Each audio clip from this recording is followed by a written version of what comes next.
हरे कृष्णा। आज हम लोग चातुर्मास के बारे में बात करेंगे। चातुर्मास क्या है?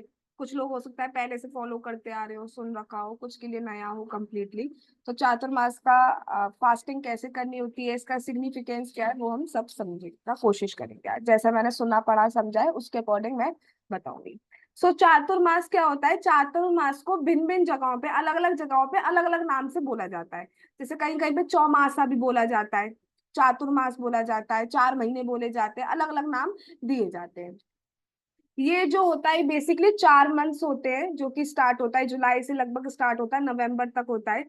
ठीक है। और अगर हिंदी मंथ की बात करें तो जो है श्रावण, अश्विन, भाद्रपद और कार्तिक, ये जो 4 महीने होते हैं ये आपके चातुर्मास होते हैं। इन महीनों में होता है क्या है बेसिकली, क्योंकि ये वर्षा इसमें बहुत पड़ती है, तो जनरली जो साधु संत होते हैं, भक्त होते हैं, वो क्या करते हैं, एक ही जगह पर रहते हैं और वहां पर रहकर वो अपना भजन कीर्तन आदि करते हैं। भ्रमण ट्रेवलिंग नहीं करते, क्योंकि ट्रेवलिंग में क्या होता है, क्योंकि हम देखेंगे अभी क्या होता है, रास्तों में कीड़े मकोड़े, चींटियां, ये सब बहुत निकल आएंगे। तो अगर हम ट्रेवलिंग करेंगे तो उनके मरने के चांसेस ज्यादा होते हैं। तो साधु संत तो भैया बहुत शुद्ध भक्त होते हैं, वो नहीं चाहते जरा सी भी जीव हत्या उनसे हो। तो इसलिए वो भ्रमण नहीं करते और इन 4 महीने को पूरा डिवोट कर देते हैं अपना हरि भजन में, कथा श्रवण आदि भक्ति करने में। जनरली वो जो एक जगह चूज करते हैं, वो जनरली धाम चूज करते हैं, किस धाम में जाकर वास करते हैं, 4 महीने रहते हैं और वहां पे अपना भक्ति को, कृष्ण भक्ति की तरफ आगे बढ़ते हैं।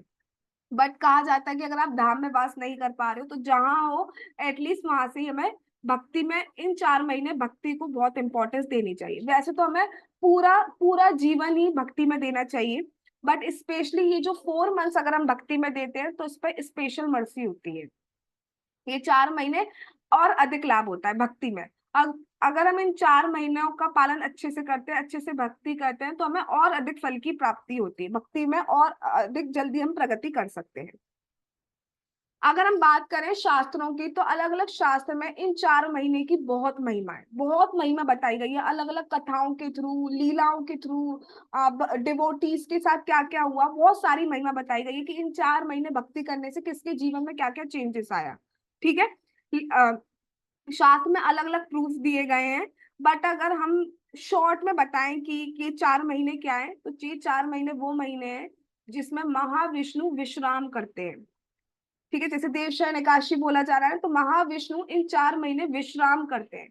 अब क्या होता है कि हम कह सकते हैं भैया विश्राम करते हैं तो इसमें कौन सी बड़ी बात है, हम भी विश्राम करते हैं, हम तो डेली विश्राम करते हैं, इसमें कौन सी बड़ी बात हो गई, वो विश्राम कर रहे हैं तो what is so special in it.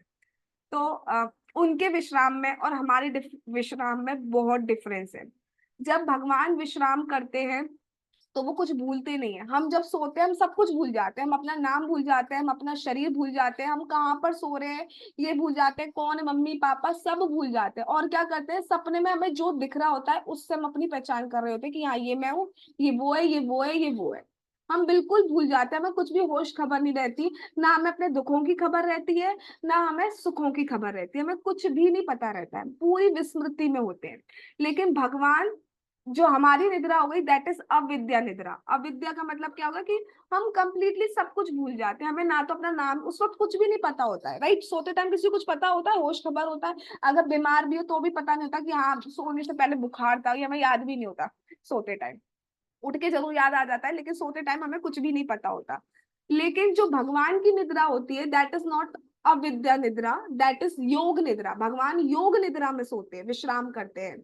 और जब भगवान विश्राम कर रहे होते हैं तो उसका मतलब ये नहीं है कि वो भूल गए सब कुछ, उन्हें सब कुछ पता होता है, एक एक चीज उन्हें याद होती है।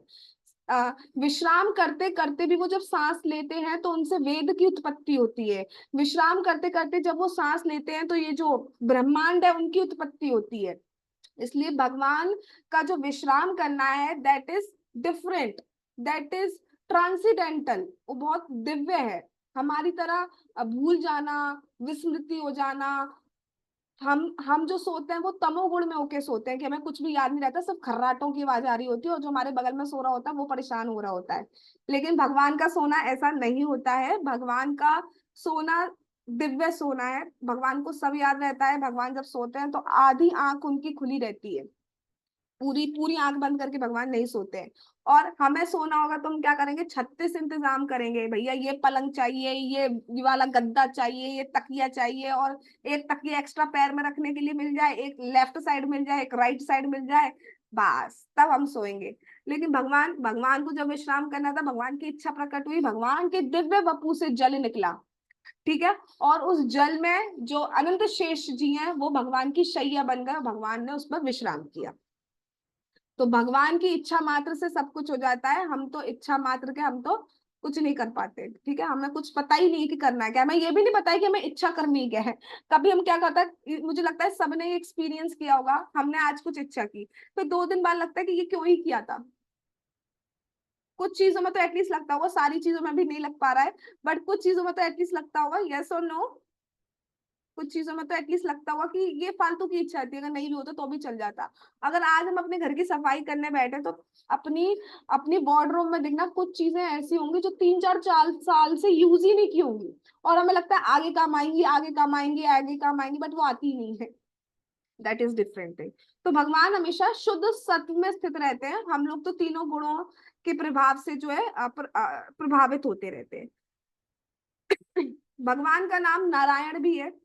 अब नारायण का मीनिंग क्या है, तो उसको अगर हम ब्रेक करें, नर मतलब होता है हम, नार मतलब होता है नर समूह, और आयण मतलब होता है विश्राम या आश्रय देने वाले, अर्थात नारायण का अर्थ क्या है, जो हम सब के लिए एकमात्र आश्रय है।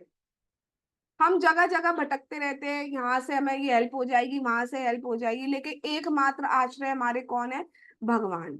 भगवान नहीं हो तो कोई क्या हमारी हेल्प कर सकता है, वो स्वयं हेल्प के लिए भटक रहा होता है, जिसकी हम हेल्प ले रहे होते हैं ना, वो उसको स्वयं हेल्प चाहिए होती है किसी ना किसी की, राइट।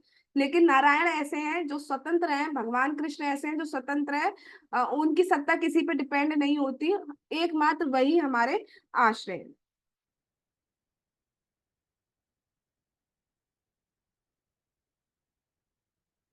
तो ये जो सब कुछ होता है, भगवान योग योग निद्रा में शयन करते हैं, ये इन 4 मंथ्स में होता है। अब हमारे लिए जो है कि 4 महीने हैं, लेकिन भगवान के लिए चार एक क्षण होता है, एक क्षण होता है। मतलब आपने सुना होगा यहाँ का टाइम जोन, अगर हम स्वर्ग लोक के टाइम जोन में जाएं दैट इज डिफरेंट, अगर हम और ऊपर के लोक में जाएं और डिफरेंट, और जब हम स्पिरिचुअल वर्ल्ड में एंटर करते हैं तो वहां का टाइम जोन बिल्कुल ही अलग होता है। यहाँ के 4 महीने, वहां का एक क्षण है।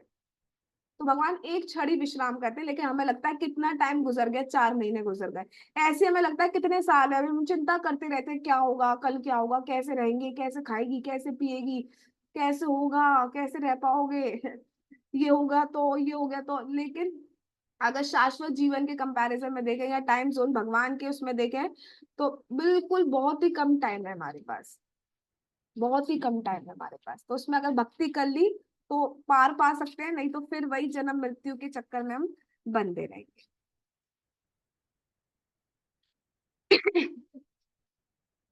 अच्छा, अब कोई क्वेश्चन कर सकता है, भैया भगवान जी, ये आप जो सो जाते हो, नेत्र बंद कर लेते हो, और हम यहाँ हरे कृष्णा कृष्णा कृष्णा हरे हरे, हरे राम राम राम हरे हरे जप करे चले आ रहे हैं, करे चले आ रहे हैं, भक्ति करे चले आ रहे हैं, तो आप देखोगे कैसे, भाई सो जाओगे तो देखोगे कैसे, अब हम तो भाई मंद बुद्धि हैं, है कि नहीं, हम सो जाते हैं तो हम तो कुछ देख नहीं पाते, हमें तो ये भी नहीं पता होता हमारे बगल में कौन सो गया, ये भी नहीं पता होता हमें, इतनी भयंकर नींद में हम सो रहे होते हैं। ठीक है, तो हम वही वही चीज हम भगवान पे अप्लाई कर देते हैं कि भाई आप भगवान सो रहे हो तो हमें कौन कैसे देखेगा, और हम बोलेंगे प्लीज प्लीज हेल्प कर दो, प्लीज प्लीज हेल्प कर दो, तो कैसे सुनोगे, आप तो सो रहे हो। उसके उसके आंसर में भगवान क्या कहते हैं, इट इज हाईलाइटिंग वन। अगर कोई नहीं सुन पा रहा है, सो गया था, इधर उधर ध्यान था, तो इस पॉइंट को सुन लो, पूरे सेशन का यही सार है। भगवान ने कहा है कि जो इन 4 महीने जब मेरे नेत्र बंद होंगे, तब जो भक्ति करेगा उसको मैं स्पेशल मर्सी दूंगा, उसको मैं अधिक महत्व दूंगा, उसको मैं अधिक इंपॉर्टेंस दूंगा। तो भगवान अगर सो भी रहे हैं, उन्हें सब कुछ पता चल रहा है, भगवान से कुछ भी नहीं छुपा हुआ है, आप जो भक्ति कर रहे हो, एक एक नाम ले रहे हो, वो सब भगवान को पता है, ठीक है। इसलिए इस चतुर्मास में जो भी भजन करते हैं उसका हमें अधिक लाभ प्राप्त होता है, ठीक है। तो इसलिए अगर ये 4 महीने हम अच्छे से भजन कर लें तो हमें बहुत लाभ प्राप्त होगा, हम बहुत भक्ति में आगे बढ़ते हैं। ऐसे बहुत सारे एग्जाम्पल शास्त्र में है जिसमें पता चलता है कि जिन्होंने इन 4 महीने अच्छे से भक्ति की, उनके जीवन क्या क्या हो गया। अब स्पेशली अगर हम भागवतम की बात करें, क्योंकि we are trying to become a student of Shrimad Bhagavatam, तो अगर हम भागवतम की बात करें तो उसमें एक प्रसंग आता है नारद जी का। नारद जी और वेद व्यास जी का संवाद है कैंटो 1 में। वेद व्यास जी जो थे वो बहुत दुखी थे। हमने जब रेसिटेशन किया था तो थोड़ा सा मैंने स्टोरी बताया था आप लोगों को, अगर याद हो। तो वेद व्यास जी बहुत दुखी थे, उन्होंने सारे ग्रंथों की रचना कर दी, लेकिन उसके बाद भी ही वॉज नॉट सेटिस्फाइड, वो बहुत अंदर से प्रसन्न नहीं थे, बहुत दुखी थे, ध्यान आदि कर रहे थे। फिर क्या हुआ, वहां पर नारद जी प्रकट हुए। नारद जी प्रकट हुए और नारद जी से व्यास देव जी ने पूछा कि प्रभु, ये मेरे विचलित होने का, मेरी असंतुष्टि का कारण क्या है? आप सब कुछ जानते हैं, आप देव ऋषि हैं, आप तो भगवान के शुद्ध भक्त हैं, कृपया आप मुझे बताइए कि इसके पीछे रीजन क्या है। तो नारद जी ने कहा कि आपने क्योंकि भगवान की लीलाओं का, भगवान की भक्ति का व्याख्यान अलग से नहीं किया है, स्पेशल इम्फेसाइज होके नहीं किया है, that is why you are unsatisfied. आप कितने भी कर्म कांड बाकी चीजें लिख दो, लेकिन अगर भक्ति को, अगर कृष्ण को नहीं बताओगे तो आप कभी भी सेटिस्फाइड नहीं हो पाओगे। उस इन्हीं बातों के बीच में नारद जी उन्हें अपने पूर्व जन्म की कथा सुनाते हैं। नारद जी कहते हैं कि मैं आपको बताता हूँ भक्ति की इंपॉर्टेंस क्या है, कि कैसे भक्ति से ही संतुष्टि मिलती है, कैसे भक्ति से ही आनंद मिलता है वास्तव में। तो नारद जी बताते हैं, पूर्व जन्म में मैं एक दासी पुत्र था। मैं एक दासी पुत्र था, क्योंकि मैं दासी पुत्र था इस वजह से मेरा उठना बैठना अच्छी संगति नहीं थी, इसलिए मुझे साधु संग प्राप्त नहीं हुआ। लेकिन भगवान की दया हुई, क्या हुआ कि ये चतुर्मास का टाइम आया, 4 महीने जो आता है चातुर्मास का टाइम आया। तो हम लोग जहाँ रहते थे उस उधर ही जितने भी शुद्ध भक्त थे, बहुत ही उच्च कोटि के भक्त थे, वो अपने समूह, अपने शिष्य समूह के साथ वहां पर आ गए और वो वहां पर 4 महीने के लिए रहने के लिए आ गए। मैंने कभी शुद्ध भक्तों की संगति नहीं की थी, नारद जी बोल रहे हैं लेकिन वो वहां पर आ गए।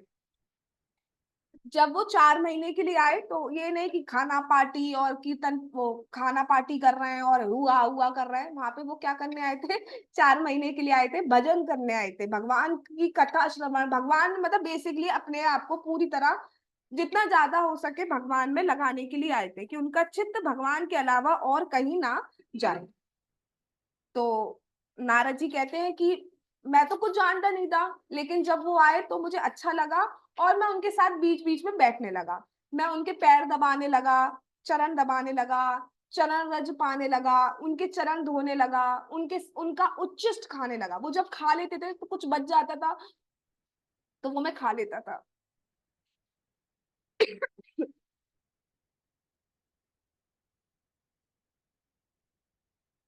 उनके बीच में बैठ गया तो वो कीर्तन कर रहे हैं तो उनके साथ करताल बजाना सीख गया।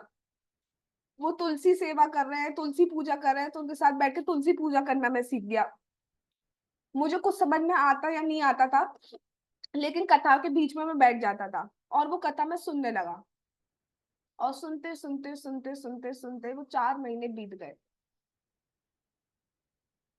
और उसका परिणाम ये हुआ कि मैं एक दासी पुत्र से आज आपके सामने एक नारद जी के रूप में हूँ। मतलब उन 4 महीने भक्ति करने का फल ये हुआ कि एक दासी पुत्र से मैं नारद बन गया।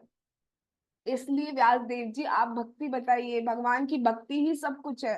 आप जन्म इस जीवन में कुछ भी कर लीजिए, लेकिन you will not gate satisfy, आप सेटिस्फाई नहीं हो पाएंगे, संतुष्टि नहीं मिलेगी।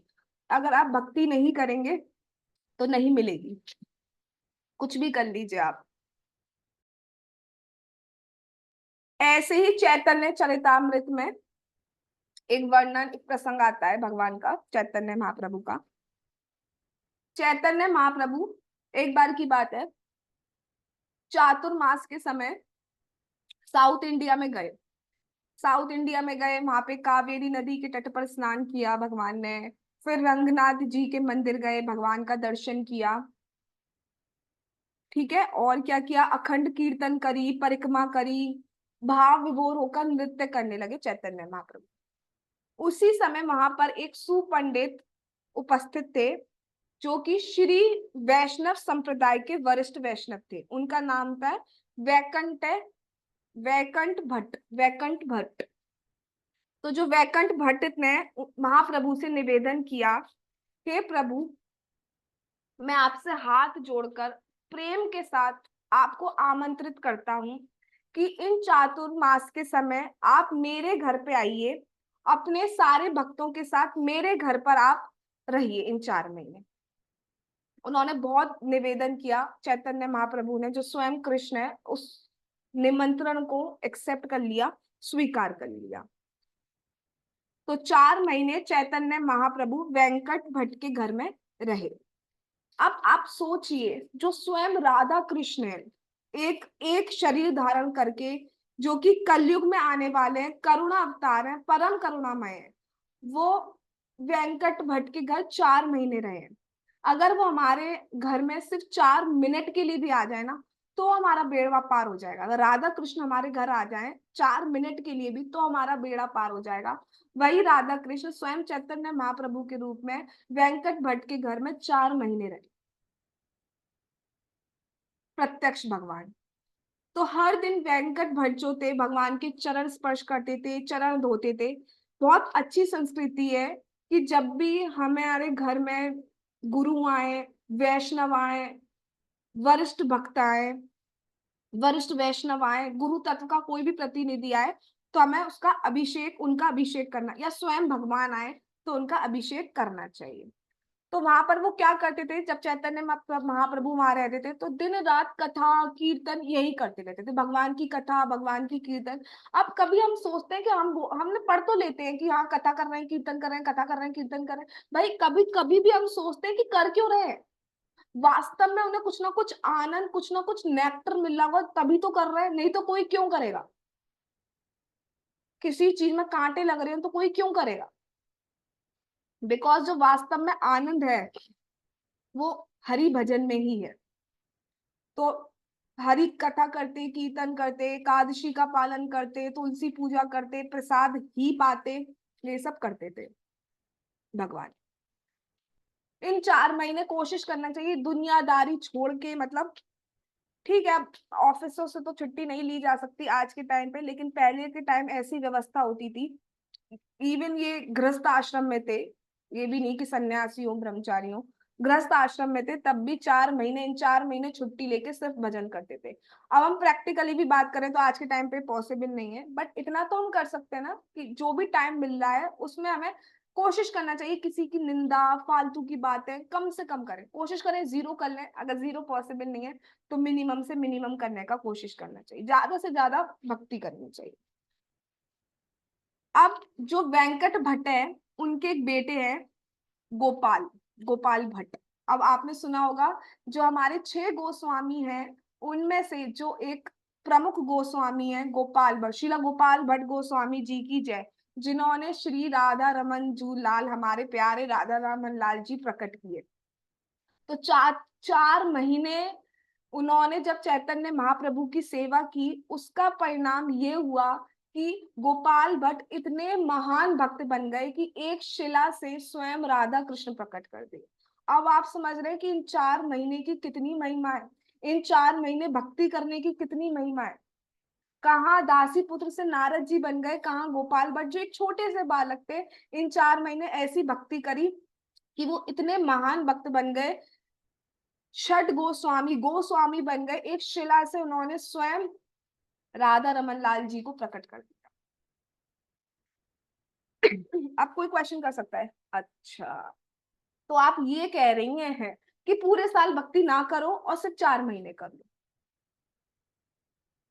तो हमें ये समझना चाहिए, जब 4 महीने करने का इतना फल है तो पूरे साल करने का कितना फल होगा।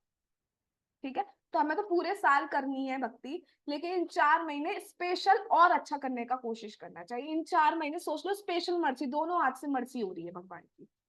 वैसे पूरे साल की भक्ति होती है, उन साल में भी ये 4 महीने होते हैं, और इन 4 महीनों में भी एक कार्तिक का महीना बहुत ही स्पेशल होता है, राइट।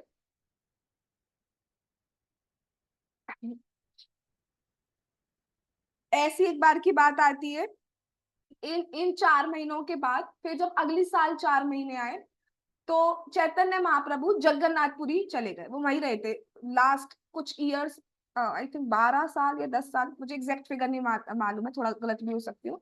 वहीं पर रहे थे भगवान सन्यास के बाद। तो बंगाल के भक्त वहां पर आए। वो भी कैसे आते थे, रथ यात्रा से पहले आ जाते थे, रथ यात्रा अटेंड करते, उसके बाद 4 महीने जगन्नाथपुरी ही रहते, और 4 महीने बीतने के बाद वापस आते थे। 4 महीने भगवान के साथ चैतन्य महाप्रभु के मतलब एक ही घर में नहीं, बस उधर ही रहते थे। और सबको इतना लगता था कि चैतन्य महाप्रभु भगवान हमारे हाथ का खाएं। तो इतने इतने प्रसाद बना के ला रहे हैं, कोई रसगुल्ला ला रहा है, कोई सब्जी ला रहा है, कोई पराठा ला रहा है, पता नहीं क्या क्या ला रहे हैं। बहुत सारी ऑफरिंग होती थी। अब चैतन्य महाप्रभु के एक एसोसिएट थे, गोविंदा। तो गोविंद से भगवान ने कहा कि आप ले लीजिए, अगर कोई ऐसे ऑफरिंग लेके आ रहा है तो आप रख लीजिए। तो गोविंदा जो थे, गोविंद वो लेते जा रहे। अब हुआ क्या, इतना सारा प्रसाद, इतना सारा प्रसाद कि पूरा रूम ही भर गया। एक चीज नहीं, दो चीज नहीं, मतलब इतना सारा प्रसाद कि पूरा रूम भर गया। अब रूम भर गया, उन्होंने बंद कर दिया, और नेक्स्ट मॉर्निंग हुआ। तो जो भक्त लास्ट डे ऑफरिंग लेके आए, वो दोबारा आते हैं कि चैतन्य महाप्रभु ने मेरी भिंडी खा ली, चैतन्य महाप्रभु ने मेरी रबड़ी खा ली, ऐसा करके पूछते हैं। अब गोविंदा को बड़ा ये लगता कि मैं क्या बोलूं, अगर मैं बोलूं नहीं खाई है तो ये लोग मुझे मारेंगे कि मैंने दी नहीं, और अगर मैंने बोल दूं कि खा ली है, तो 4 महीने चतुर्मास में झूठ बोलने का पाप लगेगा। वो चैतन्य महाप्रभु के पास जाते हैं कि प्रभु, ये प्रभु मैं क्या करूं, मैं क्या करूं। महाप्रभु पूछते हैं क्या हो गया गोविंद, क्या हो गया, मुझे बताइए आप।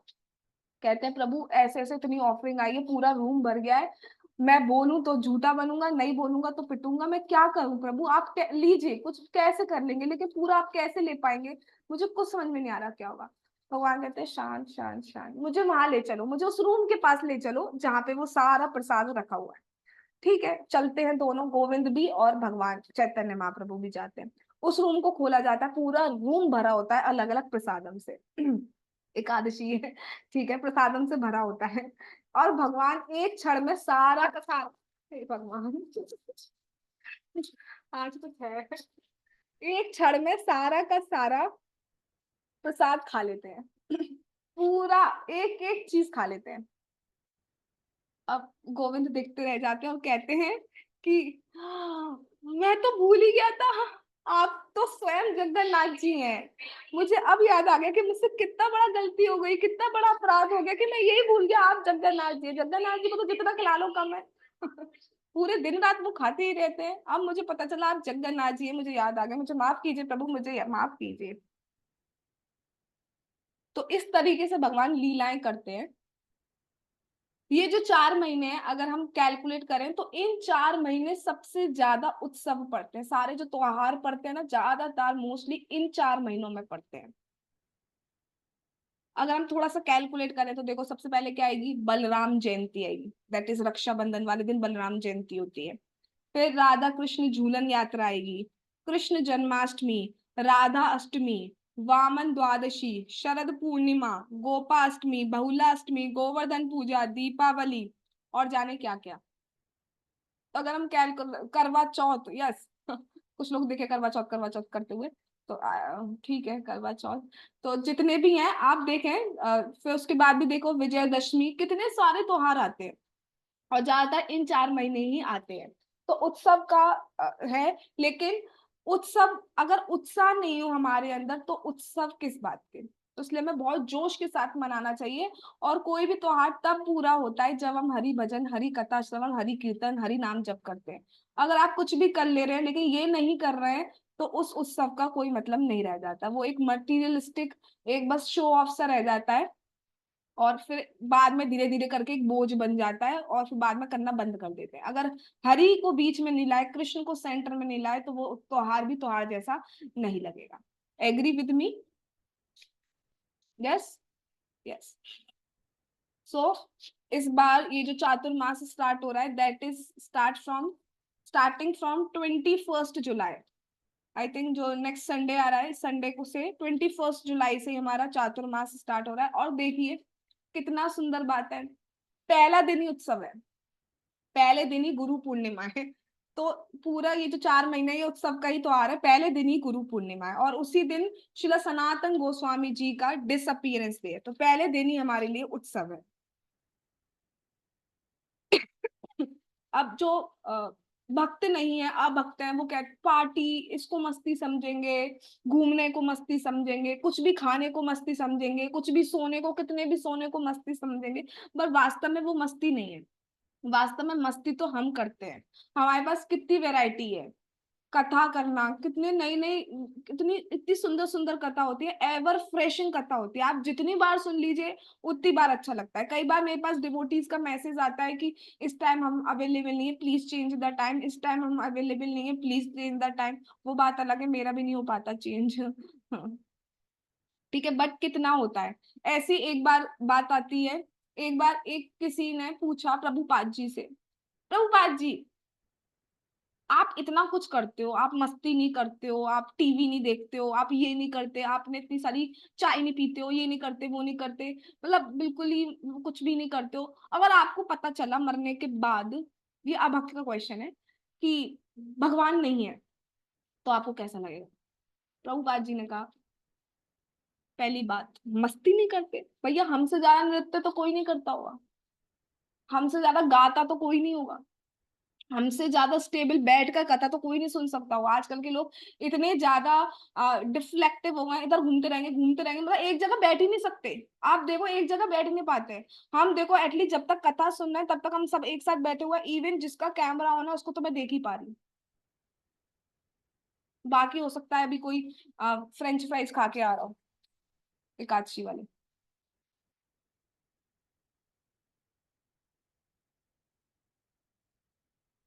Yes, now you got it. Yes, तो हमारे पास तो देखो, हमारे पास प्रसाद की कमी नहीं है, हम देखो जो रसगुल्ला खाना होता है हम तो बस प्रसाद खाते हैं, तो हमारे लिए तो बहुत मस्ती, हम तो बहुत प्रसन्न है। अब आप सोचो, आप सोचो, आप ये टीवी के आगे बैठ गए, कुछ भी खा लिया, कुछ भी सोच लिया, कुछ भी देख लिया, कभी भी कहीं भी सो गए, कुछ भी पहन लिया, और आपको पता चले कि भगवान है, तो आपका क्या हो? आंसर नहीं था उनके पास। तो जिसे भी दिव्य आनंद की प्राप्ति करनी हो, जो भी आनंद चाहता है, जो भी अपने जीवन में हैप्पीनेस चाहता है, उसे भक्ति करनी चाहिए। और जिसे अपनी भक्ति में प्रोग्रेस करनी हो, उसे इन चातुर्मास का व्रत करना चाहिए, उसे चातुर्मास का पालन करना चाहिए। अब भैया, पालन करना चाहिए, पालन करना चाहिए, पालन करना चाहिए, तो जब से आप बताई जा रही है, ये तो बताइए करना क्या है? ये तो बता नहीं रही हो, चातुर्मास चातुर्मास चातुर चातुर चातुर कर दिया, करना क्या है? पॉइंट की बात क्या करो हमसे, तो हम पॉइंट की बात पे आते हैं। वैसे तो बहुत कुछ है, बहुत सारे नियम पालन होते हैं, बट मैं कुछ पॉइंट्स बता रही हूँ, उनमें से पहले सुनते चलिए। If possible then note down it.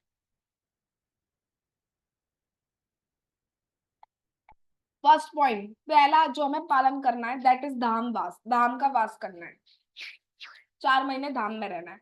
What? तो यही क्वेश्चन सबके मन में आया होगा, व्हाट? तो अगर ये पॉसिबल नहीं है, तो कम से कम एक बार इन 4 महीने में एक बार धाम जरूर होकर आए। अगर धाम नहीं जा पा रहे हैं, तो आपके खुद के शहर में जो मंदिर है उसमें होके आए इन 4 महीने। ठीक है, तो एक बार मंदिर धाम ये होके जरूर आना है। और बहुत ही ज्यादा रिस्ट्रिक्शन है कि मंदिर भी नहीं जा पा रहे हैं अपनी सिटी के, तो अपने घर में जो मंदिर है उसके पास थोड़ा थोड़ा बैठे डेली। ठीक है, वैसे तो सब जा सकते हैं। तो पहला है धामवास। दूसरा, ओ माय गॉड, दूसरा, हर दिन ब्रह्म मुहूर्त में जप करना है। ये आप प्रतिज्ञा लें, ये आप संकल्प लें कि इन 4 महीने हम ब्रह्म मुहूर्त में जप करेंगे, मतलब सुबह उठेंगे, सुबह कोशिश करेंगे 7-8 बजे तक जप हम कर लें। वैसे तो ब्रह्म मुहूर्त का 5 बजे तक का जप हो गया, 6 बजे तक का जप हो गया, 6 बजे तक जप कर लें, लेकिन इतना नहीं है तो कम से कम मॉर्निंग बिफोर ब्रेकफास्ट हम अपना जप कर लें, ये 4 महीने एटलीस्ट। और अधिक से अधिक जप करें, 16 माला तो है ही, अगर पॉसिबल हो तो 18 कर लें, 20 कर लें, लेकिन संख्या का ध्यान रखें।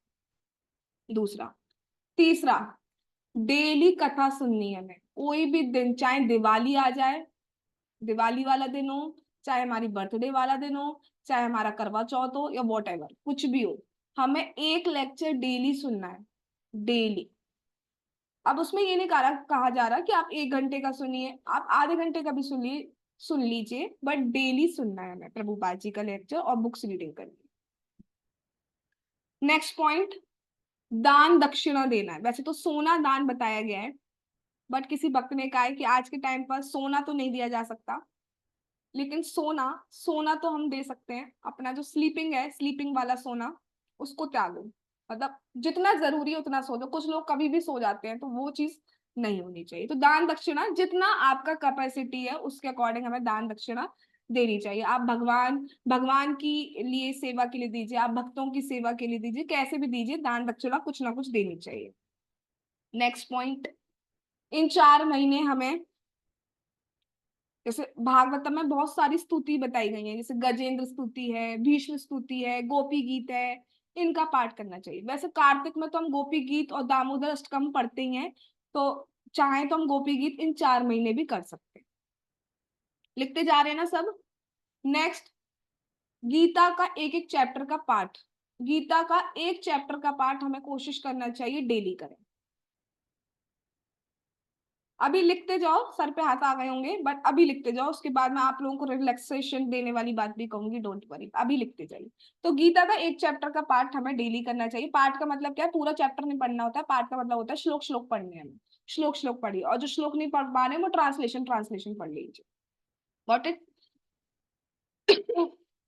नेक्स्ट, और क्या कर सकते हैं हम, ज्यादा से ज्यादा वैष्णव गीत गाइए, एक गीत डेली गा सकते हैं, राधा कृष्ण के गीत गाइए, हरे कृष्ण का कीर्तन करिए डेली। शाम को एक टाइम बना लीजिए, जैसे तुम कथा के टाइम पे थोड़ा सा कीर्तन करने का कोशिश करते हैं, तो कीर्तन का करना चाहिए।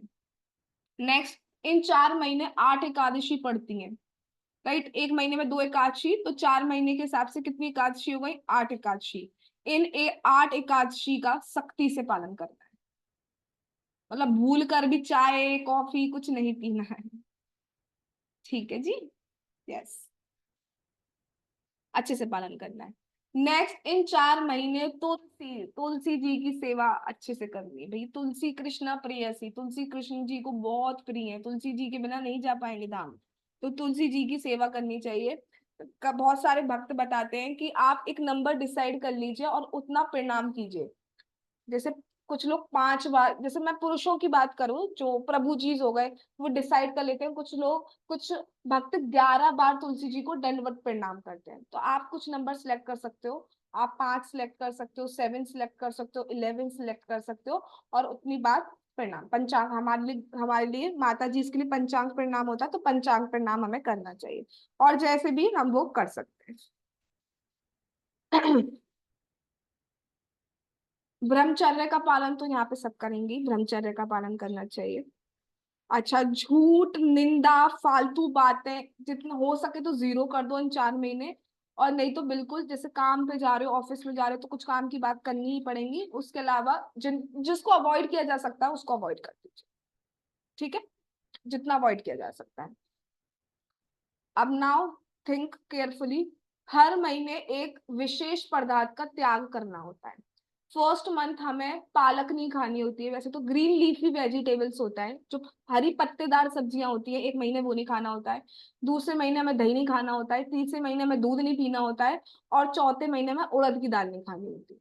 दूसरे महीने आप ग्रीन वेजिटेबल्स खा सकते हो, तीसरे महीने आप दही खा सकते हो। हर महीने एक एक चीज छोड़नी है। पहले महीने आपको पालक, बेसिकली पालक का मेन होता है, पालक वाली और शाक जो होता है वो नहीं खाना है। दूसरे मंथ दही नहीं खाना है, दही से बनी चीजें नहीं खानी है। तीसरे मंथ दूध नहीं पीना है, दूध से बनी मिठाई आदि ये नहीं लेनी है। और चौथे मंथ आपको उड़द की दाल नहीं लेनी होती है, ये बताया गया है। बाकी ठीक है, बाकी नियम तो बहुत है। जो बहुत बहुत तपस्या करते हैं वो तो अलग अलग टाइप की, एक टाइम खाते हैं कुछ लोग, कुछ लोग तो थाली में नहीं खाते हैं, जमीन पे खाते हैं, कुछ लोग तो दोनों हाथ पीछे करके मुंह से खाते हैं। इतना हम नहीं कर सकते, आई नो दैट। आप जितने भी पॉइंट्स लिखे हैं उनमें से आप अपना अपना खुद डिसाइड करेंगे, केवल केवल वो ही पॉइंट सिलेक्ट करेंगे जो आप फॉलो कर सकते हो। किसी की देखा देखी में, एक्स्ट्रा शो ऑफ में, जोश जोश में नहीं करेंगे। जो आप इन 4 महीने फॉलो, क्योंकि 4 महीने की बात है, जो आप इन 4 महीने फॉलो कर सकते हो वो पॉइंट आप टिक कर लीजिएगा। और 21 तारीख को भगवान के सामने वाव लीजिएगा कि मुझे शक्ति दीजिए भगवान कि मैं इन व्रतों का पालन अपनी भक्ति बढ़ाने के लिए, आपको प्रसन्न करने के लिए कर पाऊं। ठीक है, तो इसमें कोई देखा देखी नहीं होती है, कोई नीचा ऊपर नहीं होता है इसमें, जिसकी जितनी कॉन्शियसनेस है उसके अकॉर्डिंग किया जाता है। तो कई बार क्या होता है, भक्त बहुत 64 राउंड्स करेंगे हम, पहले दिन कर ली, दूसरे दिन कर दी, 15 दिन बाद 15 माला भी नहीं हो पा रही है। तो ऐसा नहीं करना है, क्योंकि फिर भैया व्रत तोड़ोगे तो पाप भी लगता है, राइट। तो इसलिए वही व्रत लीजिए जो आप फॉलो कर पाए। मैं एक बात बोलूंगी, प्रभुपाद जी की बहुत बड़ी कृपा है, आधी से ज्यादा जो चीजें लिखी हुई हैं वो हम डेली रूटीन में ऑलरेडी फॉलो करते हैं। देखो हम कथा श्रवण करते हैं, डेली करते हैं, शाम को कथा से पहले कीर्तन करते ही हैं, ठीक है। और डेली कथा श्रवण करते हैं, हरि नाम का जाप हम करते हैं, सुबह उठते हैं तो मंगल आरती अटेंड करेंगे तो सुबह उठ ही जाएंगे। कोशिश करते हैं 4 महीने में एक बार तो धाम यात्रा भगवान की तरफ से हो जाती, नहीं होती तो मंदिर में तो हो ही जाती, अपने घर के मंदिर में तो हो ही जाती। तुलसी की पूजा हम डेली करते हैं, एकादशी हम हर बार करते ही हैं, तो ज्यादातर पॉइंट हम ऑलरेडी फॉलो करते हैं, इसलिए कुछ बिग डील नहीं है, ठीक है। बट मैं फिर भी बोल रही हूँ, सिर्फ वही पॉइंट फॉलो कीजिएगा, उसको टिक लगाई दीजिएगा जो आप डेली 4 महीने कर सके, एक भी दिन छोड़ना नहीं है, चाहे दीपावली आ जाए, चाहे भैया पांच आ जाए, चाहे वो भैया दूज आ जाए, चाहे कुछ भी आ जाए। ठीक है, तो सिर्फ वही पॉइंट आप वाव लीजिएगा जो आप डेली फॉलो कर सकते। ठीक है, तो ये हमारा चातुर्मास का आज पूरा हुआ। 21 तारीख से हमें फॉलो करना है। भगवान हमें शक्ति दें कि हम सब अच्छे से कर पाए, अच्छे से अपनी भक्ति कर पाए, और बहुत ज्यादा भक्ति में हम प्रोग्रेस कर पाए, एक दूसरे की सहायता कर पाए। बस यही जीवन का सार है। जगत गुरु श्रीला प्रभुपाद की जय। श्री श्री गौर निताई, श्री श्री कृष्ण बलराम, श्री श्री ललिता विशाखा राधे श्याम की जय। श्री जगन्नाथ, श्री बलदेव, श्री सुभद्रा महारानी की जय। श्री वृंदावन धाम की जय। देव शयनी काशी महामहोत्सव की जय। निताई गौर प्रेमानंदे, हरि हरि बोल। हरे कृष्ण कृष्ण कृष्ण हरे हरे, हरे राम राम राम हरे हरे। वांछा कल्पतरुभ्यश्च कृपा सिंधुभ्यश्च पतितानां पावनेभ्यो वैष्णवेभ्यो नमो नमः। All glories to assembled devotees. Hare Krishna.